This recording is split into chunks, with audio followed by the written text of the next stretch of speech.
La vie nouvelle, dans le Christ. Éphésiens 4, 17 à 32, et 5, 1 à 19. Je vous dis donc, et vous adjure dans le Seigneur, de ne plus vous conduire comme le font les païens, avec leurs vains jugements, et leurs pensées enténébrées. Ils sont devenus étrangers à la vie de Dieu, à cause de l'ignorance qu'a entraîné chez eux l'endurcissement du cœur. Et leur sens moral une fois émoussé, ils se sont livrés à la débauche, au point de perpétrer avec frénésie toutes sortes d'impuretés. Mais vous, ce n'est pas ainsi que vous avez appris le Christ. Si du moins, vous l'avez reçu dans une prédication et un enseignement conforme à la vérité qui est en Jésus. À savoir qu'il vous faut abandonner votre premier genre de vie et dépouiller le vieil homme, qui va se corrompant au fil des convoitises décevantes, pour vous renouveler, par une transformation spirituelle de votre jugement, et revêtir l'homme nouveau, qui a été créé selon Dieu, dans la justice et la sainteté de la vérité. Dès lors, plus de mensonges, que chacun dise la vérité à son prochain. Ne sommes-nous pas membres les uns des autres? Emportez-vous, mais ne commettez pas le péché. Que le soleil ne se couche pas sur votre colère. Il ne faut pas donner prise au diable. Que celui qui volait, ne vole plus, qu'il prenne plutôt la peine de travailler de ses mains, au point de pouvoir faire le bien, en secourant les nécessiteux. De votre bouche, ne doit sortir aucun mauvais propos, mais plutôt toute bonne parole capable d'édifier, quand il le faut, et de faire du bien, à ceux qui l'entendent. Ne contristez pas l'Esprit Saint de Dieu, qui vous a marqué de son sceau, pour le jour de la rédemption. Aigreur, emportement, colère, clameur, outrage, tout cela doit être extirpé de chez vous, avec la malice, sous toutes ses formes. Montrez-vous au contraire bons, et compatissants les uns pour les autres, vous pardonnant mutuellement, comme Dieu vous a pardonné dans le Christ.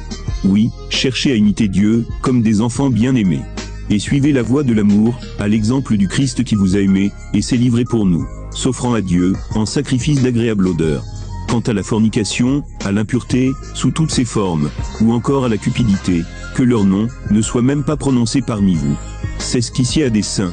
De même pour les grossièretés, les inepties, les facéties, tout cela ne convient guère. Faites entendre plutôt des actions de grâce.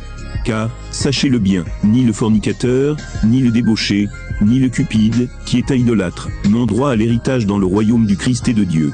Que nul ne vous abuse par de vaines raisons. Ce sont bien de tels désordres qui attirent la colère de Dieu sur ceux qui lui résistent. N'ayez donc rien de commun avec eux. Jadis vous étiez ténèbres, mais à présent vous êtes lumière dans le Seigneur. Conduisez-vous en enfants de lumière. Car le fruit de la lumière consiste en toute bonté, justice et vérité. Discernez ce qui plaît au Seigneur, et ne prenez aucune part aux œuvres stériles des ténèbres, dénoncez-les plutôt. Certes, ce que ces gens-là font en cachette, on a honte même de le dire. Mais quand tout cela est dénoncé, c'est dans la lumière qu'on le voit apparaître. Tout ce qui apparaît, en effet, est lumière. C'est pourquoi l'on dit, éveille-toi, toi qui dors, lève-toi d'entre les morts, et sur toi luira le Christ.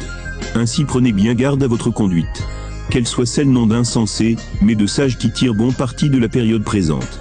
Car nos temps sont mauvais. Ne vous montrez donc pas inconsidérés, mais sachez voir quelle est la volonté du Seigneur. Ne vous enivrez pas de vin, on n'y trouve que libertinage. Mais cherchez dans l'esprit votre plénitude. Récitez entre vous des psaumes, des hymnes, et des cantiques inspirés. Chantez, et célébrez le Seigneur, de tout votre cœur. Le combat spirituel. Éphésiens 6, 10 à 20. En définitive, rendez-vous puissants dans le Seigneur, et dans la vigueur de sa force. Revêtez l'armure de Dieu, pour pouvoir résister aux manœuvres du diable.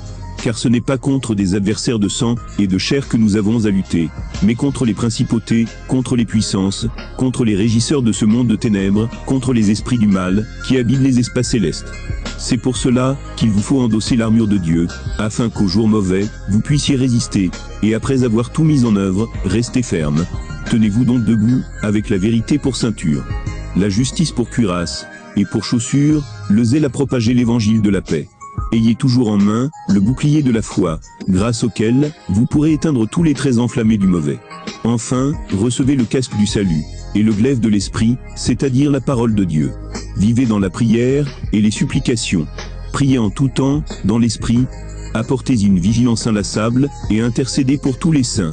Priez aussi pour moi, afin qu'il me soit donné d'ouvrir la bouche, pour parler et d'annoncer hardiment le mystère de l'Évangile, dont je suis l'ambassadeur dans mes chaînes.